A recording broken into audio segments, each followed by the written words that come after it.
তোর মিষ্টি আমি খাবো না, তোর মিষ্টি কুকুর বিড়ালকে দিয়ে খাওয়াবো। টাকা? এত টাকা? এতগুলো টাকা? মা, মা, ও মা, দেখো কে এসেছে। আরে যারা, কেমন আছিস মা? তুমি কেমন আছো? আছি ভালো। ওয়ালাইকুম আসসালাম। ভালো আছো? আই নো মা, মিষ্টি। তোমার জামাই 4 প্যাকেট মিষ্টি এনেছে তোমার জন্য। এত মিষ্টি কেন? আরে আমি তো একজন মানুষ, এত মিষ্টি কি আমি খেতে পারি? আম্মা, আপনি না খেতে পারলে কুকুর বিড়ালকে দিয়ে দিবেন, ওরা খাবে। আর তাছাড়া কেমন আছো মা? ভালো আছি। তোরাও এসে গেছিস? হ্যাঁ, এই নাও তোমার জামাই তোমার জন্য মিষ্টি আনছে। ও, আমার ফকিন্নি জামাই মাত্র আমার জন্য 1 প্যাকেট মিষ্টি এনেছে। দেখ না, আমার বড়লোক মেয়ের জামাই, আমি একা মানুষ, কিন্তু আমার জন্য মিষ্টি এনেছে 4 প্যাকেট। মা তুমি এভাবে কথা বলছো কেন? তোমার জামার যেমন রোজগার তেমনই তো মিষ্টি আনছে, এর থেকে তো বেশি আনতে পারবে না। মা, এইখানে দাঁড়ায় এত কথা না বললে চল আমরা ভিতরে যাই, ভিতরে গিয়ে কথা বলি। কোথায় যাবি? ভিতরে যাবি? ভিতরে যাবে তো আমার বড় মেয়ে আর বড় মেয়ের জামাই, যে কিনা আমাকে সম্মান করে, যার আত্মাটা অনেক বড়। আর তোদের আত্মাটা তো একবারে ছোট। তোর আবার ঘরে যাবার চিন্তা ভাবনা করছিস? তোকে বারবার নিষেধ করেছিলাম না এই চাষাবুষাকে বিয়ে করিস না? তখন তো আমার কথা শুনলি না, ভালোবেসে বিয়ে করে ফেললি। এখন কতটা সুখে আছিস, তোকে দেখেই তো বোঝা যাচ্ছে যে তুই কতটা সুখী। আমার নিষেধ তো শুনলি না, এখন তো ওরকম করব। শোন, এত কথা আমি বলতেও চাই না, আর কোনো কথা শুনতেও চাই না, যে কারণে আমি তোদের ডেকেছি। তোর বাবা মারা যাবার আগে এই বাড়িটা 15 লাখ টাকা বন্ধক দিয়ে রেখেছিল। এখন কিভাবে এই বাড়িটা এই বন্ধকের হাত থেকে বাঁচানো যায় আমি সেই চিন্তাই করছি। তোদের দ্বারা তো আর সম্ভব না 15 লাখ টাকা দেওয়া। একমাত্র দিতে পারে আমার ছোট মেয়ের জামাই। এই জন্যই তো তোদের উপর আমার কোনো ভরসা নেই, বুঝতে পেরেছিস? আম্মা, টাকা নিয়ে আপনি কোনো টেনশন করবেন না। বাড়ি বন্ধকের 15 লক্ষ টাকা আমি দিব। তবে হ্যাঁ, আমার একটা ছোট আবদার আছে। বাড়ি বন্ধক ছাড়ানোর পরে এই বাড়িটা আমার নামে লিখে দিতে হবে। তোমার নামে লিখে দিতে হবে মানে? বুঝলাম না। হ্যাঁ মা, আমার জামাই তো ঠিকই বলেছে। ও কোটিপতির ছেলে, আর ও যেহেতু 15 লক্ষ টাকা দিবে, তাহলে তো সেই সুবাদে এই বাড়ির দলিলটা ওর নামেই হওয়া উচিত, তাই না? আর আমি যেহেতু তোমার ছোট মেয়ের জামাই, তুমি তো সবসময় আমার সুখ শান্তিটাই আশা করেছো।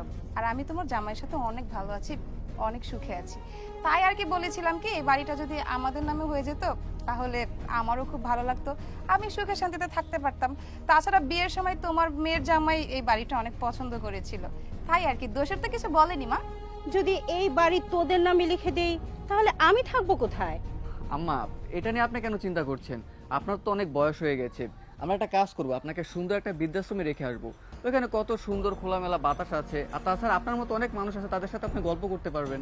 হ্যাঁ মা, সাব্বির তো ঠিকই বলছে, আমরা তোমাকে বৃদ্ধাশ্রমে রেখে আসবো। তাছাড়া সেখানে অনেক সুন্দর পরিবেশ, থাকা খাওয়ার সুব্যবস্থা আছে, খাবারেরও কোনো কমতি নেই, উন্নত চিকিৎসারও ব্যবস্থা আছে।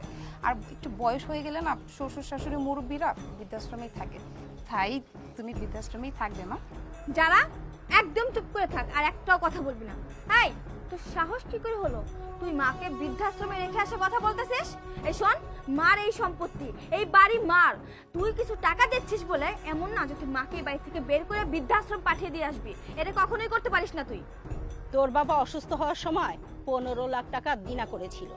এখন কিভাবে সেই দিনাটা আমি শোধ করব সেই চিন্তায় অস্থির। তোর বাবা তো স্বর্গে গেছে, তোরা তো আর দিতে পারবি না, কারণ তোরা তো গরিব। যদি দিতে পারে আমার ছোট মেয়ের জামাই দিবে। হাতে পায়ে ধরে দেখি এই টাকাটা যদি শোধ করতে পারি তাহলে আমি বেঁচে গেলাম।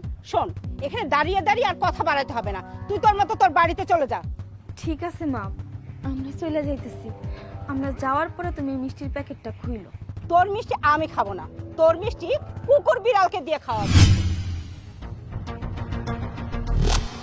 টাকা? এত টাকা?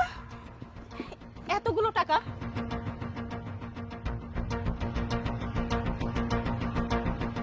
এতগুলো টাকা কোথায় পেলি? আমার জামাই এই সবগুলো টাকা দিচ্ছে। আমার জামাই না তোমারে সব সময় নিজের মার মতো দেখে, তোমারে না কখনোই শাশুড়ি হিসেবে মনে করে নাই। তুমি একজন মা যে নিজের পেটে 2 মেয়েকে জন্ম দিয়ে 2 মেয়েরে 2 রকম দেখো। তোমার জামাইরে তো তুমি কখনো চোখেই দেখতে পারো না, সে গরিব ছোট লোক, কত কিছু বলো, এই বাড়িতে যখন তুমি দাওয়াত দিয়ে নিয়ে আসো, তুমি ঠিক মতো তারা খাইতেও দাও না, কিন্তু আমার সামনে, আমার জামাইয়ের সামনে তুমি তোমার ছোট মাইয়ার জামাইরে গরুর মাংস, মুরগির রোস্ট, পোলাও এত কিছু খাবার দিয়ে খাইতে দাও। তখন মা আমার অনেক কষ্ট লাগে জানো। তুমি আমাদের দুইজনেরই জন্ম দিছো, কিন্তু মা তুমি ভেদাভেদ করো কেন? হ্যাঁ, আর এই যে টাকাগুলা, এই টাকাগুলা না সব তোমার জামাই দিছে। ওর জায়গা সম্পত্তি যা ছিল সব কিছু বিক্রি করে দিছে। ও আমারে কি কইছে জানো মা? ও আমারে কইছে আমি ছোটবেলায় আমার বাপ মারে হারাইছে, তোমার মারে আমি কোনো সময় শাশুড়ি মনে করি নাই। উনি আমার মা, আমার আপন মা। ভালোই হয়েছে তোমারে বিয়ে কইরা আমি একজন মা পাইছি। আর আমার মারে কোনোদিন আমি রাস্তায় নামতে দিব না। হ্যাঁ হ্যাঁ, বাড়িতেই রাজরানীর মতো থাকবো। এজন্য যদি আমার সবকিছু বিক্রি করে দেওয়া লাগে, আমি সব বিক্রি করে দেবো। আর একটা কথা কি মা জানো, আমাকে যে রোজগার করা একটা মাত্র অপশন, এইটা পড়বো তোমার জামাই বিক্রি করে দিছে। আমি তোমার জামাইরে কইলাম, তুমি এখন যে এটা বিক্রি করে দিলা, আমরা কেমনে চলবো, কি খামো? তোমার জামাই আমারে কইলো যে আমার হাত আছে না, এই হাত দিয়ে আমি কত কাম করতে পারো, আর যার হাত পা আছে হ্যাঁ কোনোদিনও গরিব হইতে পারে না। তুমি চিন্তা করো না, আমি তোমার 2 বেলা 2 মুঠো ভাত খাওয়াইতে পারবো। তুমি আমারে বিশ্বাস করো না? আমি মা ওর অনেক বিশ্বাস করে, আমি জানি ও আমারে অন্তত পক্ষে না খাওয়াইয়া রাখবো না, আর তোমারে কোনোদিনও খারাপও থাকতে দিব না। আসলে মা ঠিকই বলেছিস, আমি মানুষ চিনতে ভুল করেছি। আমি সব সময় তোদের সাথে খারাপ ব্যবহার করেছি, গরিব বলে অবহেলা করেছি। আর ছোট জামাই সে তো কোটিপতি হতে পারে, কিন্তু সবকিছু সে নিজের স্বার্থের জন্য করে, কখনো অন্যের কথা এতটুকু ভাবে না। আমি এখন বুঝতে পারছি মা। জামাই বাবাজি, তুমি আমাকে ক্ষমা করে দাও। না না মা, আপনি আমার কাছে ক্ষমা কেন চাইতেছেন? আপনাকে ক্ষমা করার মতো সাধ্য আমার নাই মা। তাছাড়া আমি আপনার ছেলের মতো, ছেলের কাছে কি কোনো মা ক্ষমা চায় বলেন? আপনি আমাকে ছেলের মতো না দেখতে পারেন, কিন্তু আমি আপনাকে ঠিকই মায়ের মতো দেখি। জানেন মা, সেই ছোট্টবেলায় আমার বাবা মা মারা গেছে, আমি ছোট্টবেলা থেকে এতিম, একা একা বড় হয়েছি। আর যেদিন থেকে আমি তান্নাকে বিয়ে করেছি, সেদিন থেকে অনেক সুখী হয়েছিলাম, ভাবছিলাম আমি সবসময় আপনাকে মাই ভেবেছি।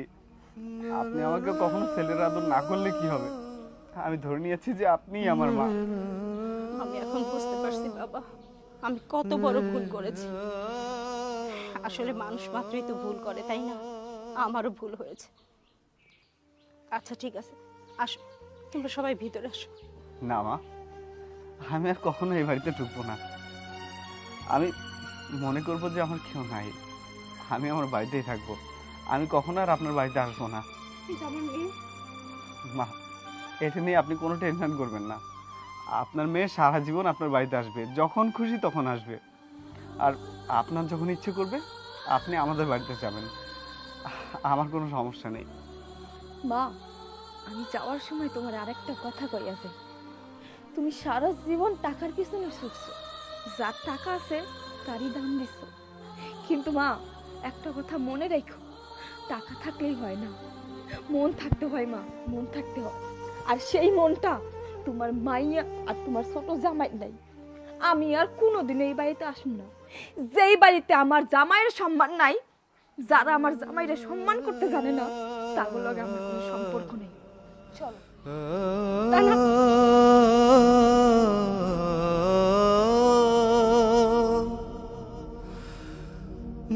na na na na